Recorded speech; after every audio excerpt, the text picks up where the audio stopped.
Tal vez con igual agudeza él retrató el campo que con la agudeza que retrató el conurbano. No sé, María, si vos querés agregar algo a eso. Me parece que mejor dejamos que hable Pedro, ¿no? Que seremos meros vehículos de su voz y no es poco.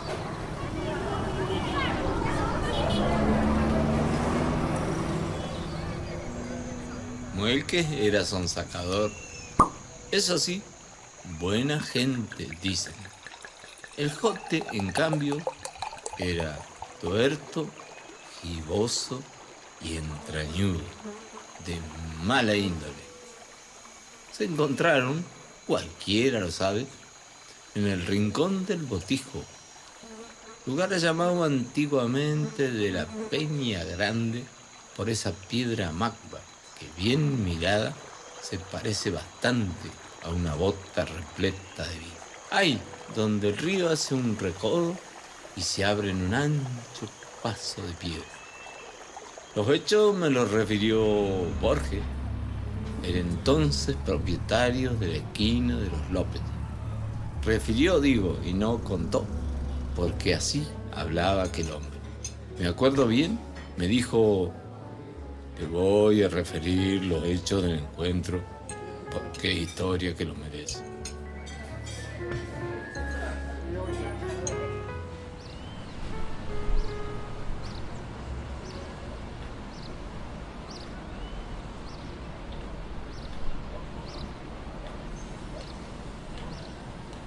Aparte, siempre es un placer compartir con el público que nos escucha las cosas que a uno le gustan.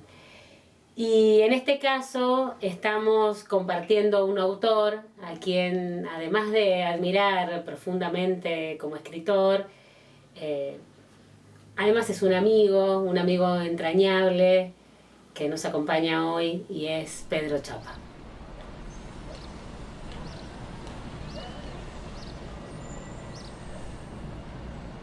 Para no ser criollo, era de asombrarse lo bien que manejaba la Castilla. Contradicciones de la lengua, me dijo un día. Asombrarse es iluminarse. ¿Y de qué manera? Amigo, cada cual tiene una misión en la vida. La suya y la mía es que estas cosas no se pierdan. Así sabía decirme cuando nos quedábamos solos en el boliche y él sentía que ya la muerte lo traía resollando. No abultaba mucho aquel hombre, pero ha dejado memoria que perdurará. Y bueno, ese día llegó Pedro, me acuerdo porque tenía un sombrero con una pluma negra, no una pluma elegante, era una pluma de pájaro que probablemente haya juntado del suelo, una pluma bastante maltrecha y totalmente encantador, ¿no? Él era arrollador, así, con su baja estatura, un hombre delgado, morocho, y sin embargo entraba y se ganaba todas las atenciones. Parece mentira. Se equivocó el yaguareté. Le vino viento arriba y Muelques lo lió. Le estaba echando y se dijo en voz alta, como todo hombre acostumbrado a la soledad: si me olfatea el miedo, estoy perdido. Y lo aguantó a pie firme. Cortó una rama no demasiado larga porque se podía quebrar, dicen que contaba después. Le aguzó una punta con el machete y esperó. Se ve que el tigre malició que la presa era de cuidado, porque desde el mediodía le dio vueltas y más vueltas. Se le iba la vida a Muelques plantado en el medio del claro y con su lanza lista. Ya se venía la oración. La oscuridad hubiera jugado en favor de la fiera, pero el hambre pudo más. Saltó el yaguareté, le partió el pecho a la lanza improvisada. Le entró por el encuentro, lo hundió, siguió y le salió por entre las paletas como 2 cuartas de largo. Fue la furia del salto de tigre y no la fuerza del hombre lo que provocó aquella herida tan brutal. Arrastrado por la embestida, el hombre cayó al suelo. Una zarpa lo alcanzó malamente en la mano izquierda. 3 dedos le quedaron inútiles desde entonces y el tigre soltó su último aliento en la cara de su victimario.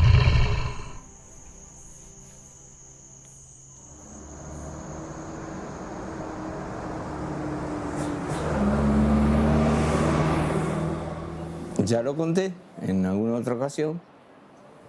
Un señor coronel retirado, pongamos entre comillas el retirado, le dijo a una de mis tías: qué raro ese muchacho, todavía por acá, yo lo hacía en otra parte. Bueno, yo ya había tenido una denuncia por haber escrito una carta al diario La Voz del Pueblo y La Voz del Pueblo lo publicó. Se me le puso de punta toda la Comisión de Cultura de la dictadura.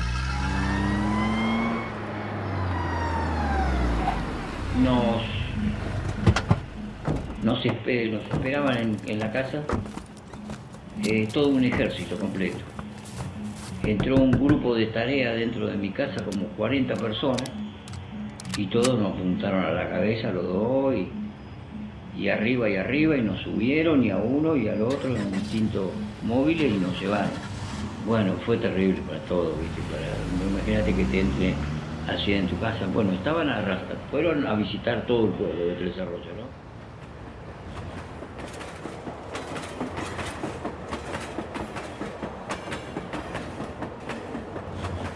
El 16 de septiembre de 1976, para todos conocido como la Noche de los Lápices, los muchachos estaban festejando, porque en el 55 hicieron algo, el 16 de septiembre. Entonces, se ve que quién sabe en cuántos lugares lo hicieron. Hicieron un operativo abierto, rodearon todo Tres Arroyos y peinaron para arriba y para abajo todo el pueblo. Bueno, una vecina me denunció y fuimos a parar con mi hermano, así que ya me tenían ahí entre... Tenían razones. Nos convocábamos, íbamos y le decíamos: mirá, te digo, avisale a tal, avisale a tal, avisale. Y nos juntábamos arriba de 60, 70 personas. Íbamos a ver la película. Y lo que nos mandaba a decir Perón a través de esas películas. Para nosotros era emocionante y era diferente, porque el tipo nos estaba hablando desde España.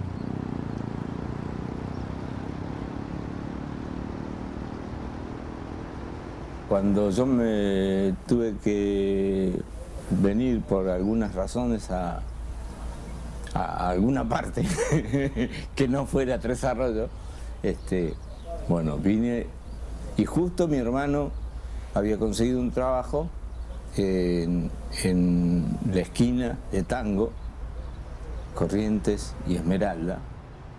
Y bueno, y a partir de ahí nos hicimos muy amigos y compartimos después mucho tiempo el taller de teatro con Gino Bencivenga, y bueno, ahí es el tiempo que estuvimos más haciendo más cosas juntos, ¿no? Que más que nada el tema del teatro y el tema de la literatura.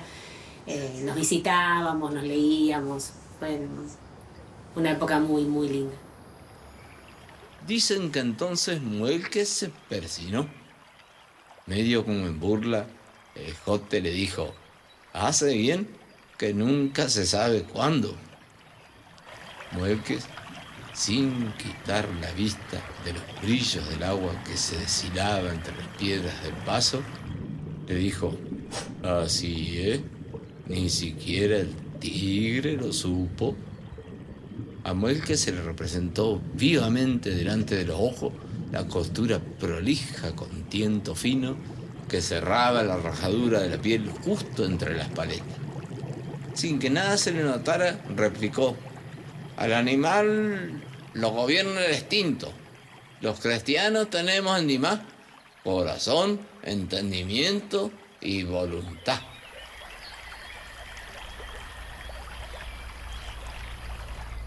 Yo había escondido el ejemplar del informe. Las estancieras de al lado tenían arriba una pieza para la chica que estaba desocupada hacía mucho tiempo y lo metí por la ventanita, por la mirilla del baño, la metí adentro del depósito del inodoro, por supuesto, un cubierto con un plástico, qué sé yo qué, y no tenía ni agua ni nada. Ahí no iban a entrar. La señora estanciera le iban a ir a revisar a ella. Bueno. Era pasional, lo de él pasaba por otro lado. Mi hermano siempre filtraba todo, lo zarandeaba y se quedaba con lo mejor. No era fanático de nada. Tuvimos problemas, todos tuvimos problemas.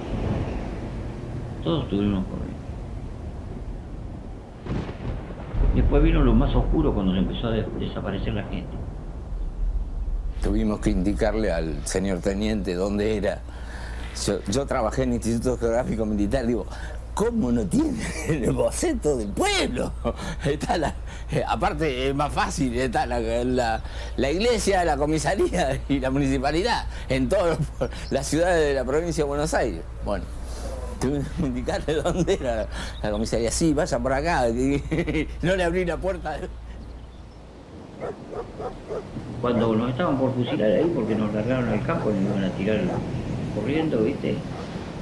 Llaman al jeep urgente de comando y cortaron la operación. Yo no sé si Pedro alcanzó a escuchar todas las cosas, porque no sé en qué situación estaba en ese momento él. Como nunca queríamos volver a repetir y no hablar de la historia, nunca lo hablamos. A mí me habían pegado un par de golpes y eso, pero yo no era el objetivo era Pedro.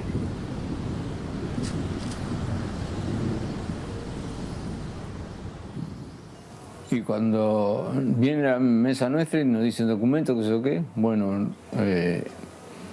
vamos para el auto, qué sé yo qué. Salta y dice, ¿en virtud de qué me vas a detener? Dice, porque hay estado de sitio, señor. Bueno, allá fuimos. Yo, tranquilo, está bien. Un poco con la falta de instrucción, un poco con lo rural, un poco con el trabajo y un poco con una suerte de enojo o de extranjería con respecto al idioma. Así que eso es muy común en los cuentos de Pedro. Uno de los canas le dice, señor, usted no tiene mucha práctica como preso, ¿no?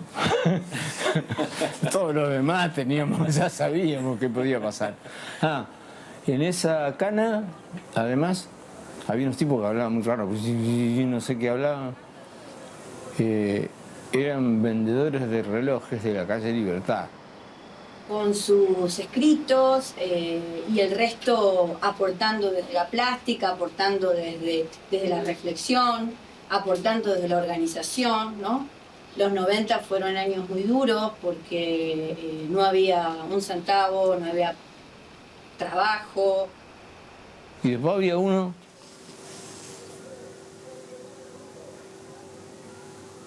no se comunicaba con nadie, estaba para allá. Había otro que, sí, porque fulano de tal, recién salió, tuvo 3 años, eso que, todo pintaban reja, ¿viste? Y nada.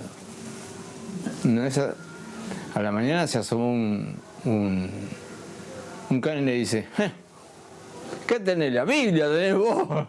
Tenía unos antecedentes así el chabón. Era el único que no hablaba, nunca dijo nada ese flaco. Y cuando él contaba sus cuentos, hacía que toda esta terminología no sonara familiar, porque uno entendía de qué estaban hablando sus personajes, aunque su lenguaje no fuera tan extraño.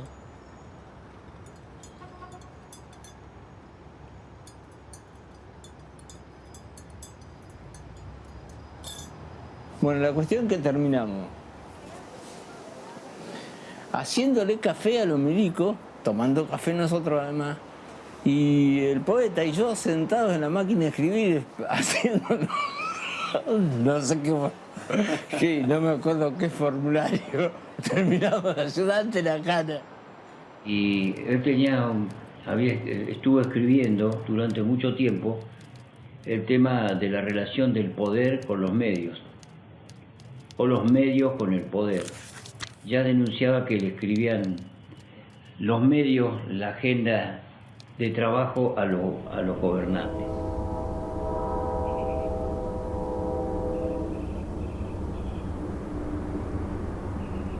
Bueno, al otro día le hablo a Belardo, yo lo llamo Belardo. Me dice, che, ¿qué les pasó? Le digo, nada, es una cana de rutina. Le dice, dice, Jorge Di Paola se llama. Dice, ¿Di Paola? Digo, mira, este no tiene ninguna práctica, no tiene ninguna experiencia como preso, este muchacho. Digo, nada, ya no me van a largar. Dice, no, porque si no voy con un abogado. Le digo, no traigas abogado. ¿Qué vas a molestar al abogado, a Belardo? Cuando digo Belardo, estoy diciendo a Belardo Castillo.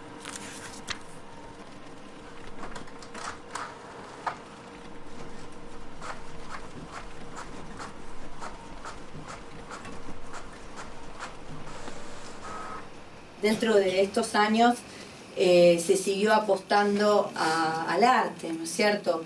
Ahí empezó a salir también contrabando. Hubo ahí de mi parte, yo hice un texto y una invitación a una serie de amigos o de gente que conocía, que me parecían intelectuales de esa zona, una invitación a crear un medio de trabajo, de reflexión y demás en el lugar. Y cuando estamos charlando, una segunda reunión creo que fue, yo empecé a anotar cosas y dije, ¿cuál es la actividad principal de una frontera? ¿Cuál es? El contrabando. Claro, pero aparte, ¿qué eran los revolucionarios qué cosa eran? ¿Viste? Y ¡pim! Se me perdió la palita para contrabando. Y donde lo vio Mecklen dice, Pedro, ¿cómo pensás? Le digo, ¿qué es eso? ¿Cómo puedo pensar?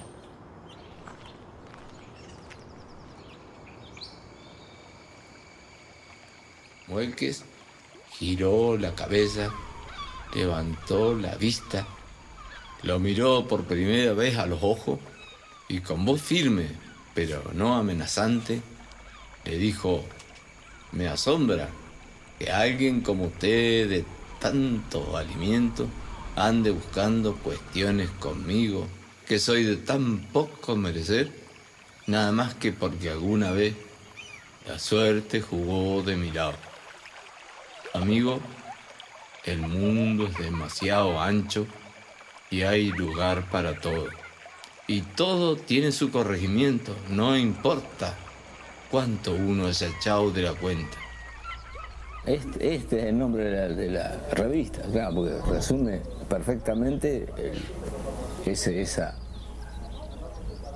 idea de que es una frontera. Y además de ser una frontera, lo que yo la bauticé como el anillo de niebla, porque no, el anillo de la reina, porque ¿quién es la reina de plata? Tango, muchacho. Perdón. ¿Quién es la reina de plata? Nosotros somos el anillo de la reina. Y somos un anillo de niebla porque esta es la realidad más desconocida del país. No es la de La Rioja ni la de... No, esta realidad no está, digamos, es la más desconocida. ¿Para cuándo salimos en los medios de comunicación? ¿Cuando hay una catástrofe o porque hay un choreo grande o porque hay un secuestro de cocaína, de qué sé yo cuántos kilos de cocaína? Y bueno, y yo dije, acá, ¿qué tiene? Como en cualquier pueblo tiene que haber poetas y escritores y pintores y de todos los otros.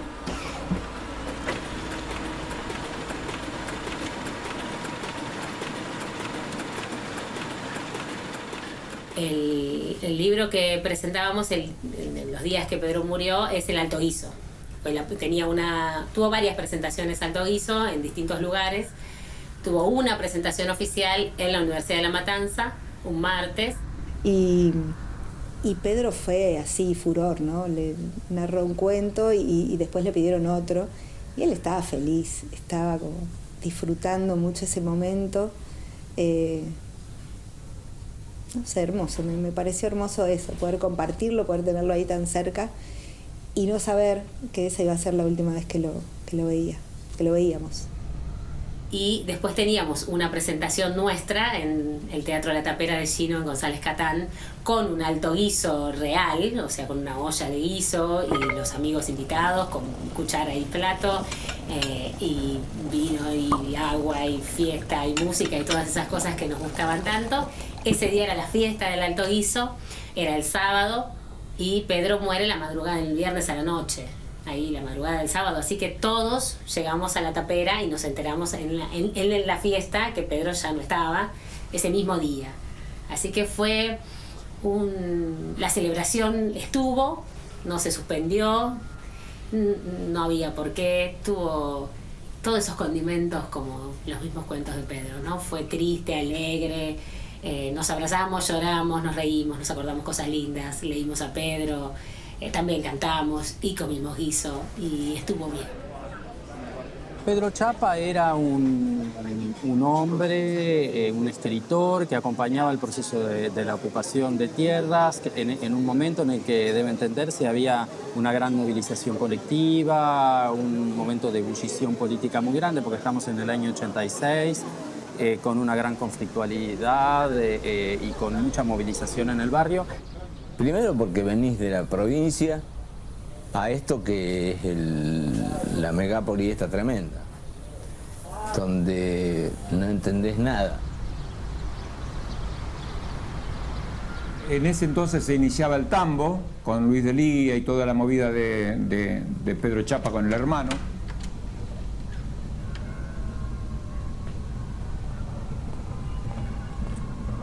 Un día yo estaba ahí, de repente pasan con una cruz haciendo una procesión y piden pan, paz y trabajo. Y ahí salí yo, me casó la petiza del pescuezo, vení para acá, ¿a dónde va? Le digo, ¿no ves lo que está pasando? Sí, ¿y vos qué te crees? ¿No tienen tu ficha? Y yo dije, capaz que sí, viste, entonces quedémonos acá. Por eso intervine en la toma del tambo. Mi hermano trabajó con Delía en una organización que se llamó CODEVA, Coordinadora de Barrios de La Matanza.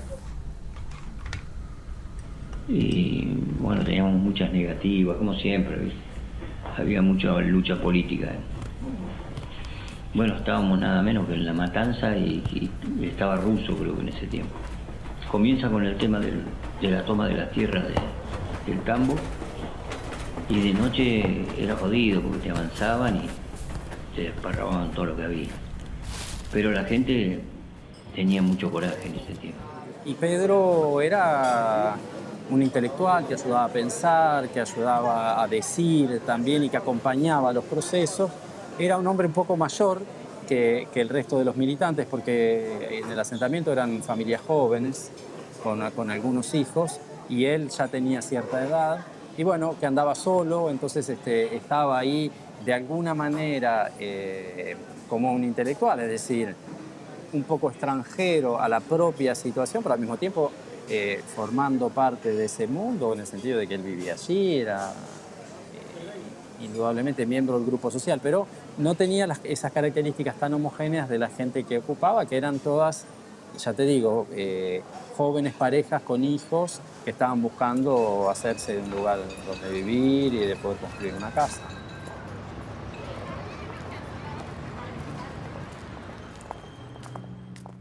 Siempre que se hablaba de esto, se nombraban señoras de alzar la nariz. También se dice ahora que el encuentro pudo haber tenido otra causa que la piel del tigre.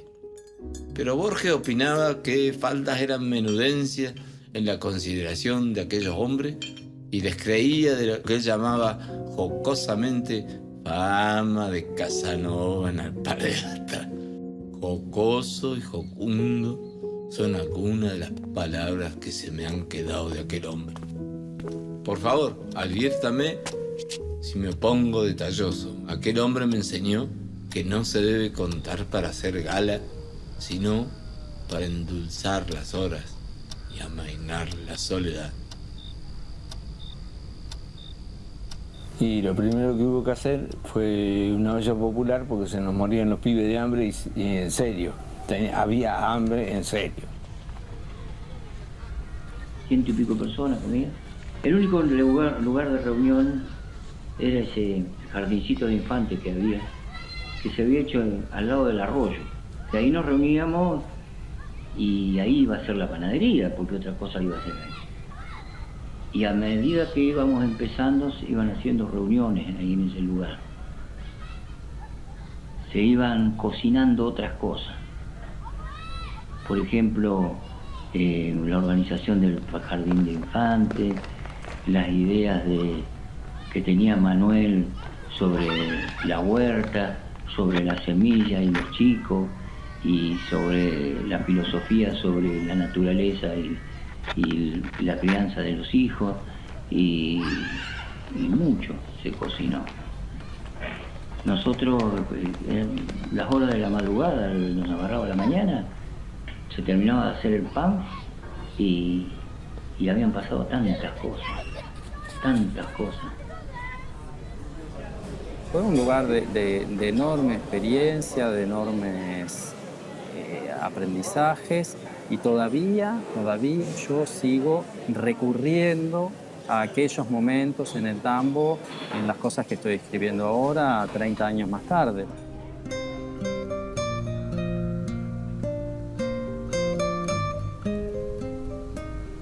Una compañera poeta, Patricia Verón, dimos un taller en una biblioteca y hubo muy linda producción. Pero no conozco, por ejemplo, de La Matanza, seguramente lo hay. No conozco otro prosista, otro narrador. A él le gustaba mucho el tema de la improvisación y tenía una especie de método, de juego con el público. Él pedía que cualquiera le diga un sustantivo y entonces él con eso improvisaba un cuento, ¿no? Y lo narraba, lo armaba ahí, lo iba diciendo. Y bueno, esa era una de las cosas sí, que hacíamos en teatro, además de improvisación, de los ejercicios que proponía Gino.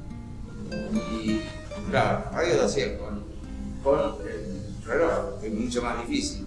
Y en 2 minutos desarrollaba a partir de esa palabra un texto que casi siempre resultaba un cuento. Porque se dispara algo que yo no controlo, que es como que hay una estructura adentro que hace que lo que salga siempre sea, casi siempre un cuento, muy pocas veces un poema.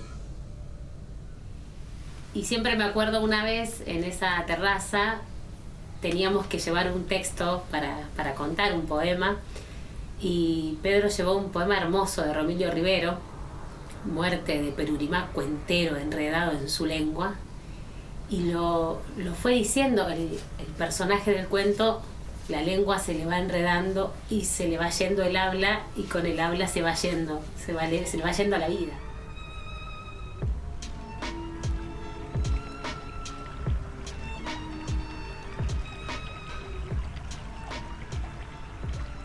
Se quedaron un largo momento los dos, escuchando los murmullos del agua. Después el jote taloneó, arrancó al paso y ya no se vieron nunca más. El jote se fue, desapareció. Se fue nadie sabe dónde, tal vez a empezar una nueva vida en otro lado. Muelke murió como 20 años después, tomado de la mano de su mujer, la Fabiana, que contaba que le dijo: no se aflija, hijita, que todo tiene su porqué. Fíjese, maté un tigre, amé a una mujer y salvé una vida. ¿Qué más se puede pedir? Y se murió.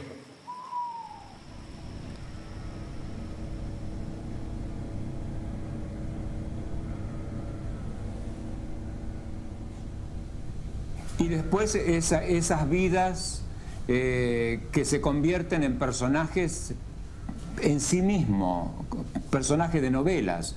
Es como que están tan consustanciados con esos cuentos de él, que él es un personaje de sus propios cuentos. Y lo vive así. Cuando dijo que lo iba a cerrar al suplemento, quería publicar los avisos en el cuerpo del diario, que no era diario, era una publicación periódica. Le dijeron, no, solo quiero en el suplemento literario, porque el suplemento la gente lo guarda, el diario la gente lo tira el otro día. Y bueno, por eso subsistió un tiempo más, después el tipo no pudo sostenerla, no lo pudo pagar, digamos, no le rindió. Bueno, llevé el cuento ese, que era sobre una teoría, ahí expresaba una teoría sobre por qué el loco estaba loco. Que además el loco era loco y ciruja, juntaba botellas, vivía muy cerca del arroyo del medio y 2x3 se le inundaba la casa. A partir de la experiencia de los asentamientos, a mí me pasaban dos cosas. Por un lado, había una distancia enorme y un casi divorcio entre mi vida universitaria aquí y lo que yo veía que se estudiaba en la universidad y lo que pasaba en mi vida cotidiana, en el barrio, en el asentamiento, mi experiencia del conurbano. Yo vivía en Ciudad Evita.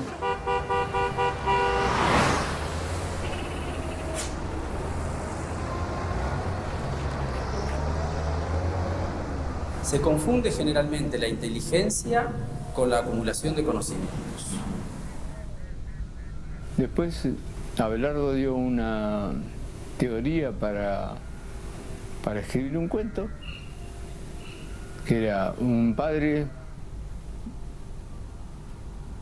hace un enorme esfuerzo para hacer un regalo al hijo para su cumpleaños y cuando se lo entrega al regalo, el chico se vuelve loco, se pone muy mal. Ese era todo lo que había. Y escribí un cuento que se llamaba Una luz en la pupila azul. Tanto pavo lleno de títulos universitarios he conocido que muy bien sé que la inteligencia no siempre tiene que ver con los años de Salamancas o Sorbonas. No hay caso con el destino cuando se empeña. Si hasta lo que parece nada más que arana puede volverse pura lágrima, como lo del Cativio y la patrona chica. Cativio, hijo de Arminda, la cocinera de los peones con vaya a saber quién, se estribilló. Se malogró a causa de unas varicelas mal curadas. Dicen que no le hicieron caso al Menegildo, el curador, que les advirtió: no se le puede bajar la fiebre de golpe. Le pusieron bolsa lleno en la cabeza y se le pasmaron los sesos. Es un cuento que él contó, o sea, fue mi obsequio de cumpleaños, no que lo haya escrito para mí, pero sí ese relato, ¿no? Una reunión en casa de mi familia. Y bueno, ese día él contó Idelma y me regaló una copia mecanografiada, porque eran con máquina de escribir, con un collage en la tapa, y estaban las iniciales, por eso lo mantuvimos en el libro, ¿no? MSM, que son mis iniciales, en su cumpleaños. Y bueno, ese de alguna forma es especial. Mucho se habla de hacerse un lugar bajo el sol, como metáfora de darle un sentido a la existencia del individuo. Yo podía desenvolverme en la universidad perfectamente bien y discutir de sociología, de política y demás con los colegas o con los profesores, y me desenvolvía perfectamente bien también en La Matanza con los vecinos y con la gente del lugar, pero era muy difícil hablar con unos o con otros de lo que aprendía o de la experiencia que tenía en otro lugar. Es decir, prácticamente imposible hablar con aquella gente de mis lecturas en la universidad y muy difícil hacer entrar en el mundo de la universidad aquel mundo que yo veía. Pedro, te quiero presentar acá. Este es un funcionario amigo. Y yo, Pedro, ¿qué haces? Y dice, ¿cómo se conocen? Le digo, sí, de otra vida nos conocemos. Ya nos conocíamos. Y en ese momento, como que me lo encontré a Pedro en esos dos círculos al mismo tiempo, unos amigos de Ciudad Evita y del asentamiento, pero la relación y la amistad se construyó en el asentamiento. Y bueno, ahí empecé mi relación con Merkel, empezamos a charlar, coincidimos en muchísimas cosas y después apareció la idea de contrabando. Es decir, lo que coincidíamos los dos es que vivimos en un lugar que es una frontera, no es ni ciudad ni es campo. Está atraído por la gran ciudad y todavía tiene muchos aspectos. Todavía hay caballos, todavía los carros son de acá.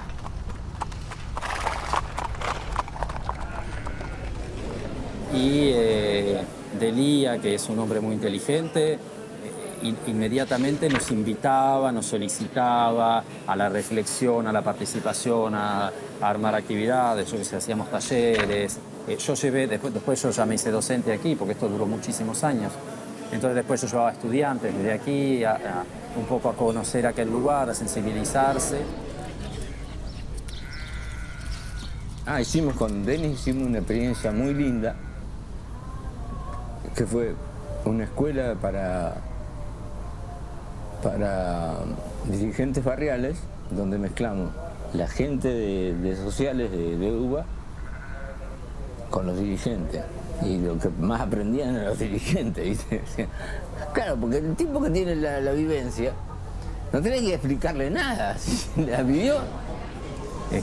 Eso fue otra convicción que tuvimos de entrada, la pertenencia del lugar, lo que luego yo en mi sociología llamé la inscripción territorial, tenía que ser una marca. En ese momento era algo puramente intuitivo, que cada uno tenía que decir desde qué lugar escribía.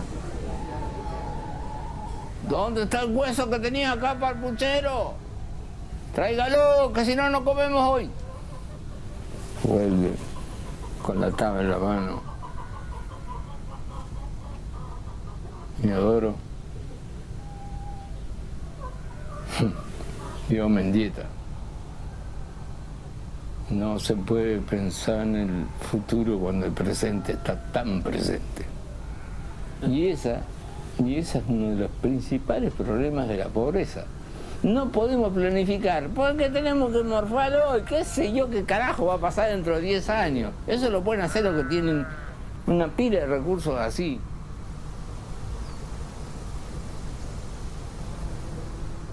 Muy disminuido quedó el pobrecito. Falto de comprensión. Salmodiaba todo el día. Hacía de ser, hacía de ser, hacía de ser.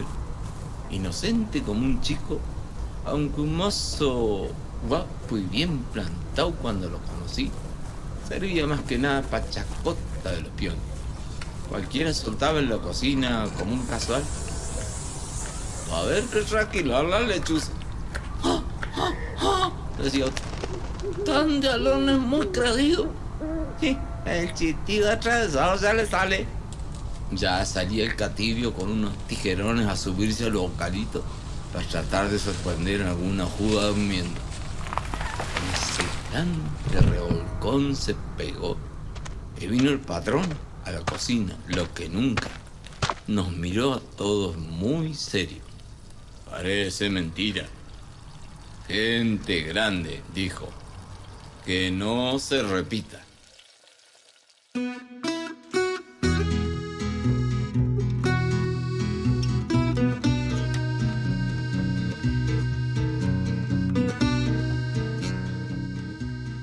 Estoy seguro de que esto que estoy diciendo tiene mi música.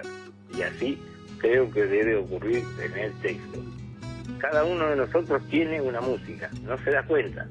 Y en este tiene cantito, todos tenemos cantitos diferentes. No nos damos cuenta porque es nuestro, claro. Es nuestro, es el lugar donde vivimos, es lo que escuchamos.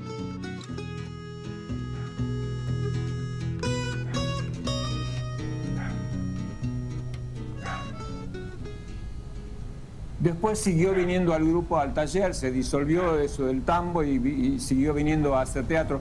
Hacía teatro y paralelo a eso era un narrador oral y es un escritor, un cuentista.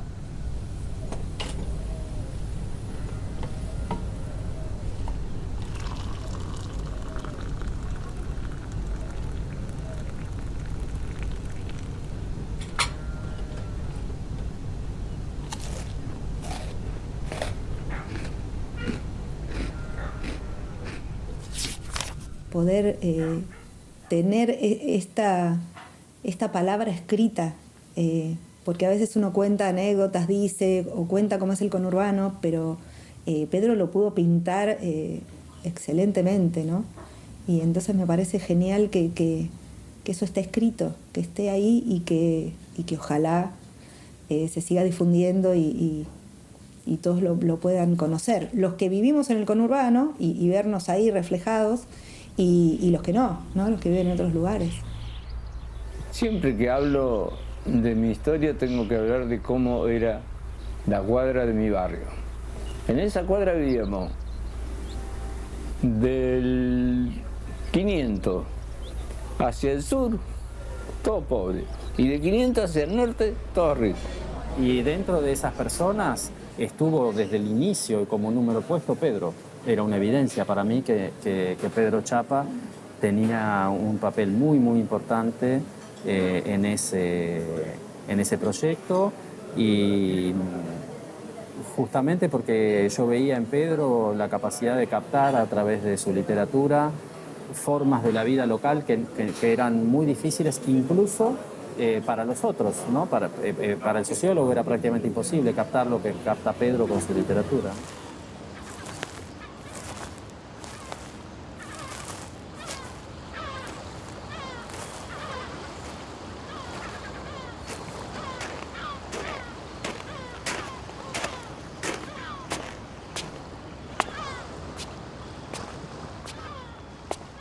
En definitiva, también un escritor es un busca. Siempre anda escarbando por ahí para encontrar la novedad en lo que sea, en lo más cotidiano. Creo que ese es el acierto, la esencia del narrador es buscar la novedad en aquello que es absolutamente cotidiano.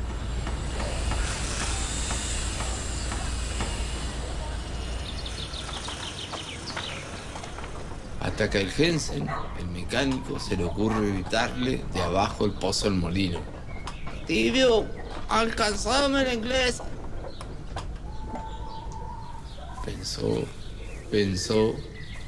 Pensaba, más pensaba, daba vueltas, más pensaba, y no hallaba su respuesta, hasta que se le ocurrió que el único inglés que había en la estancia era el carnero campeón que había traído el patrón la temporada anterior. Forcejeó, tironeó, arreempujó, hasta que el Jensen escuchó: ¡Ahí va! Primero vio la sombra, después el bulto que se le venía, y no tuvo ni tiempo ni lugar para cuerpearlo. Con el carnero no hubo modo. Una semana comiendo guisado con gusto a lana. Al Jensen, a duras penas, medio ugao, lo levantaron los 18 metros en un grito con una soga. Me pasa por chancear, dijo, cuando salió del hospital con 3 costillas mal soldadas. Aquello terminó con la paciencia del patrón. Lo puso al cativio de parquero con orden de ni asomar las narices afuera del cerco de ligustrina de la Casa Grande.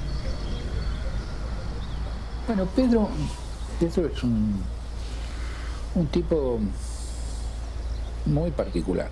Es dueño de un gran talento, pero sobre todo es un gran narrador oral. Es un tipo que encantaba al público. Él se subía, aparte tiene cierta pasta de actor. Él se subía a un escenario y se hacía el silencio y se lo escuchaba hasta el final. Hablaba sin papeles, es decir, muy especial. y muy talentoso. Escribe muy bien. A Pedro Chapa me lo nombra mucho primero Patricia Verón, hace muchos años, cuando nos conocimos nosotras y empezamos a hablar de poesía y a leer poesía. Me lo nombra ella. Y un día me invita porque Pedro presentaba un libro en La Cochera, en González Catán. Así que voy una tarde y ahí lo conozco. Tengo el placer de conocerlo y de escucharlo narrar. No recuerdo qué cuento, pero bueno, de verlo ahí. Es un discípulo amante de don Jorge Luis Borges.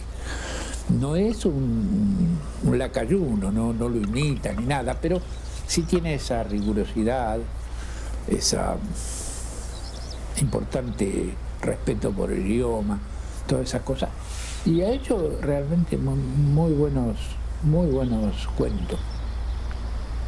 Hay uno que ya corrigió, uno no termina de corregir nunca, como decía Borges. Uno edita para no terminar de corregir.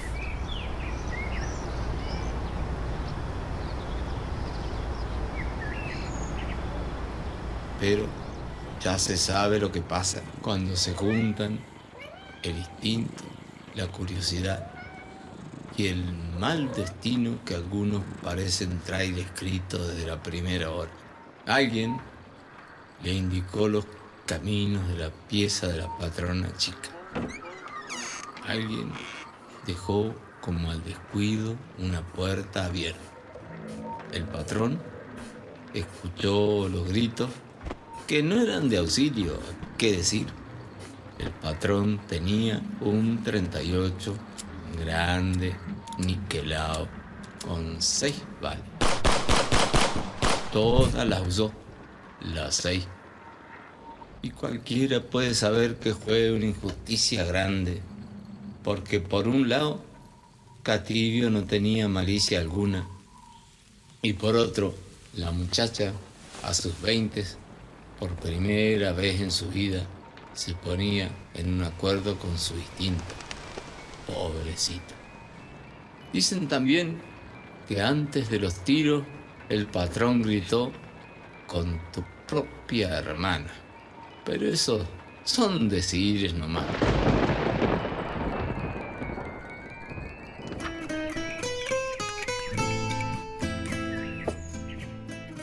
Hablas tan lindo, siempre parece que estuvieras leyendo un libro.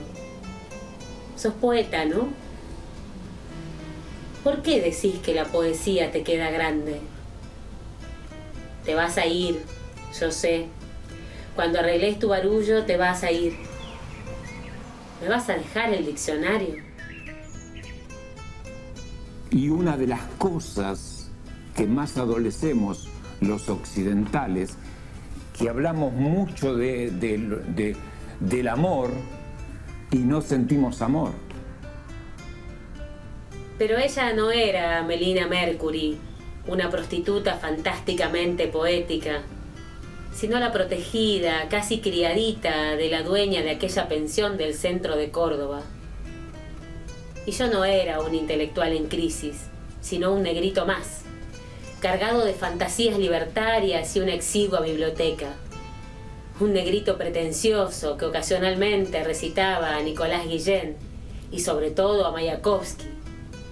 Esta noche toco el concierto en la flauta de mi propia columna vertebral.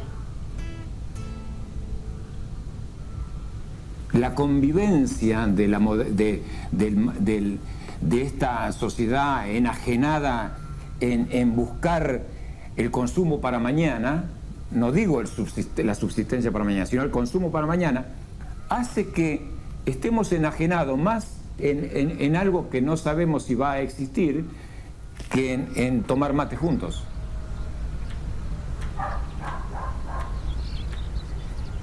El enojito me hacía desistir, pero no dejaba de meter mi astilla. Si las palabras no las pronuncia el pueblo, están muertas. Era grandilocuente y ridículo, y me daba perfecta cuenta. Pero a nadie se le puede pedir equilibrio cuando a pocos centímetros del culo le vienen tirando tarascones. No somos muy hábiles, salvando excepciones, en la vida cotidiana. No somos demasiado, o no queremos ser, lo que sé, yo no sé. Pero aparentemente no llegamos muy altos en la escala social. Y Delma de hijos, tal vez ya de nietos, aunque yo le llevaba 10 años. Y tal vez Idelma todavía arrastrando aquel diccionario lleno de notas procaces y burlonas, con mi letra al margen, como siempre al margen, un espacio de libertad fingida, un consuelo barato.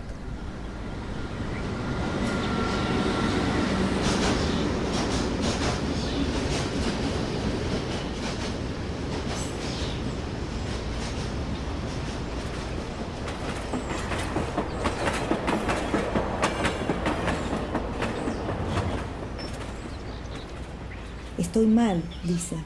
Estoy mal, gordo, muy mal, mal, gordo, mal. El gordo no lo escucha. Se ha quedado dormido sobre la moto. Ronca. Dale, gordo, ponete las pilas, gordo. Vamos a casa. Dale, gordo, estoy mal. Ponete las pilas, gordo, dale, dale. Dice esto para sí mismo y no para el gordo, que intuye no lo está escuchando. Como ningún otro, Pedro les dio la palabra a quienes no tienen voz, a los expulsados del sistema, a los exiliados del lenguaje. Los dejó hablar con su lengua trabucada, estribillada y sus decires descarnados. El flaco escupe buscando el vómito que no viene. Están solos a las 2 de la mañana con el silencio particular de los domingos a la noche. Solos. Ellos dos en la calle y yo en este lugar donde todavía tengo que permanecer 6 horas más. La letanía del dale, gordo, del ponete las pilas y los ronquidos lleva ya más de media hora. Mientras leo una novela de Erich María Remarque que he comprado por el precio de una botella de cerveza. Porque Pedro sabía lo que era atravesar el margen y volverse un otro. El negro, el feo, el borracho, el pobre, el sucio, el que solo vale para tenerle miedo o lástima. El gordo deja de roncar y comienza a emitir una serie de sonidos que repite mecánicamente. Nuc, nuc, nuc. Por eso pudo escribirle una milonga a ella, que se vendía entre los plásticos y el humo de un carro de choripanes en Crovara, y dejar que el gordo de la moto nos desquicie con sus ruidos y nos haga saber que la mierda que nos llegaba al cuello nos va a tapar, y de nada van a servir ni el violín, ni Remarque, ni nuestros modales absurdos de gente bien. Y cambia el ritmo. Wok, wok, nu, nu, nu. Hay un manejo consciente de lo que está haciendo. Está dominando ese juego que le ha creado. El flaco lo advierte y le recrimina.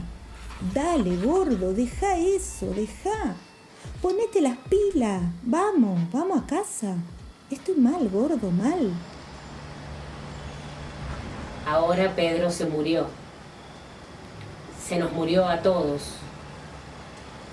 Nos dejó solos, con sus huérfanos, mirando los ojos de aquellos que han quedado silenciados y sin nadie que les devuelva la identidad en un nombre tan estrafalario como el destino. El gordo es un gran pájaro emitiendo sus graznidos electrónicos. Kne, kne, kne, wok, wok. Y yo, la verdad, no sé para quién van a cantar ahora los pájaros de su barrio. 30 años inútiles. Wok, wok, el flaco que quiere vomitar, que no puede vomitar, y siente que se está muriendo, y wok, wok, se promete que nunca más, kne, kne, kne, y sabe que mañana o pasado lo hará de nuevo.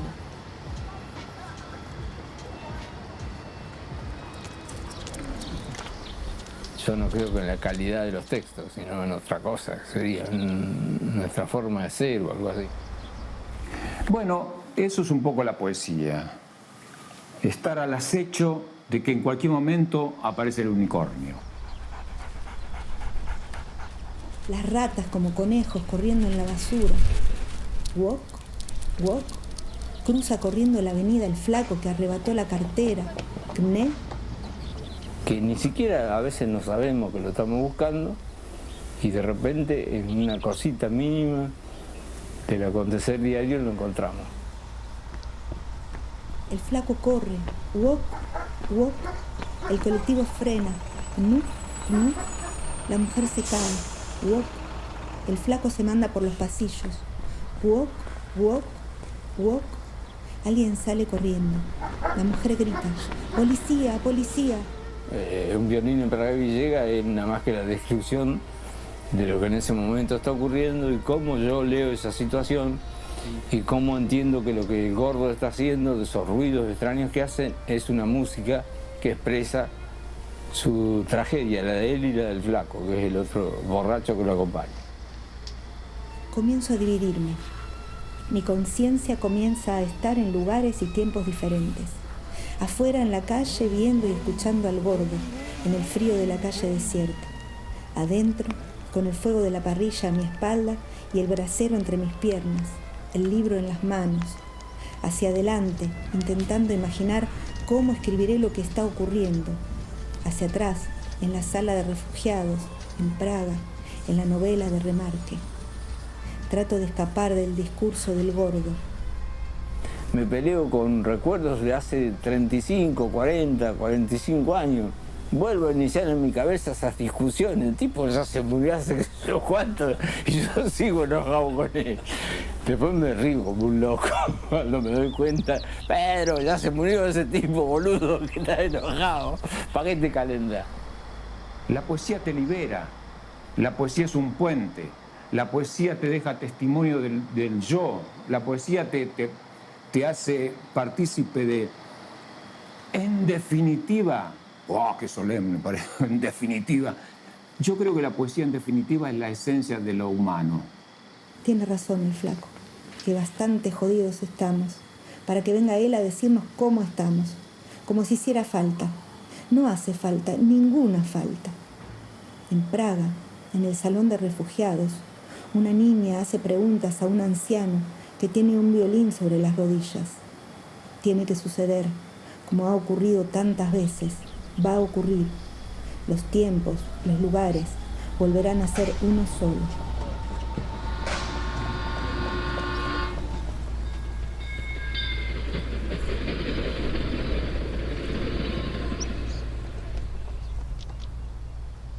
Esta emisión va dedicada a la memoria de Pedro Chapa, un escritor que falleció y nos dejó una obra muy interesante.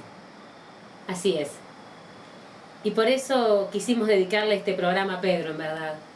Porque no había otra cosa que tuviésemos ganas de leer hoy que no sean sus cuentos y sus poemas. Hay una franja de experiencias humanas donde la palabra necesita transformarse en cualquier cosa menos palabra. Un silencio, un exabrupto, un suspiro, un viento puede decir nada de lo que está significando, otra cosa. Y hacer un homenaje, compartiendo su maravillosa obra con los oyentes. Porque para eso está, para ser leída, para viajar, para llegar a todo aquel que tenga ganas de escucharla. Ese sí está listo. ¿Vos te acordás de la Hasselblad? Hasselblad. Hasselblad, sí. Era un coso. Impresionante, era una cosa grandota, era medio cuadrada. ¿Era una cámara? Sí, una cámara de la puta madre. Y todo el mundo le gustó mucho, pero Abelardo no me lo publicó. Y no sé qué excusas puso, que a Chapa no lo conoce nadie. Bueno, ya se sabe que no lo conoce nadie. Ese abajo de todo tenés que firmarlo y aclarar Pedro Chapa. ¿Querés algo para apoyar? Sí, espera, a ver. Esto, No, para.